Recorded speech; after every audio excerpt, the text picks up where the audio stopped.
Hi friends, welcome to my channel Tejas media. ఈ video topic ఏంటంటే మనం చేతి వేళ్ళను విరిచినప్పుడు సౌండ్ ఎందుకు వస్తుంది అనేదే ఈ వీడియో టాపిక్. చేతి వేళ్ళను విరవటం ప్రతిరోజు మనం ఏదో ఒక టైంలో చేస్తూనే ఉంటాం.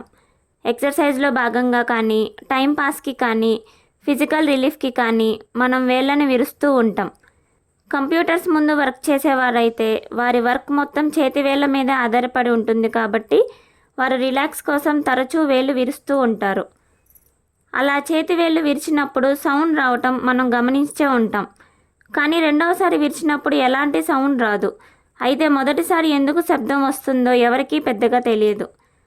చాలామంది ఎముకలు కదలటం వలన సౌండ్ వస్తుంది అనుకుంటారు. కానీ ఆ సౌండ్ ఎముకల వల్ల కాదు. దీని వెనుక ఒక ఆసక్తికరమైన అంశం ఉంది. అది అందరూ తెలుసుకోవాలి. మన శరీరంలో ప్రతి 2 ఎముకల మధ్య సినోవియల్ ఫ్లూయిడ్ అనే లిక్విడ్ ఉంటుంది. ఈ ద్రవ పదార్థం కందెనలాగా అంటే లూబ్రికెంట్ మాదిరిగా పనిచేస్తుంది. చేతులను వేళ్లను ముడిచినప్పుడు, తెరిచినప్పుడు ఈ ఫ్లూయిడ్ నుంచి నైట్రోజన్ గ్యాస్ ఉత్పత్తి అవుతుంది.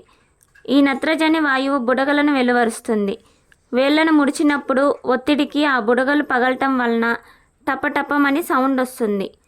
ఈ బుడగలు మళ్ళీ ఏర్పడాలంటే కనీసం 20 నిమిషాలు టైం పడుతుంది. ఈ సౌండ్ కోసం చాలామంది సరదాగా చేతి వేళ్ళను విరుస్తూ ఉంటారు. అందుకే రెండోసారి విరిచినప్పుడు సౌండ్ రాదు. మళ్ళీ సౌండ్ రావాలంటే కనీసం 20 నిమిషాలు ఉండాలి. ఆ టైంలో ఫ్లూయిడ్ ఉత్పత్తి అయ్యి బుడగలు ఏర్పడేలా చేస్తుంది. ఆ తర్వాత మళ్ళీ వేళ్ళు విరిచినప్పుడు సౌండ్ వచ్చే అవకాశం ఉంటుంది. చూశారు కదా ఫ్రెండ్స్, ఈ వీడియో మీకు నచ్చినట్లయితే లైక్ చేయండి, షేర్ చేయండి, నా ఛానల్ని సబ్స్క్రైబ్ చేసుకోండి. ఏదైనా కొత్త టాపిక్ తెలుసుకోవాలనుకుంటే కామెంట్ సెక్షన్లో మెన్షన్ చేయండి.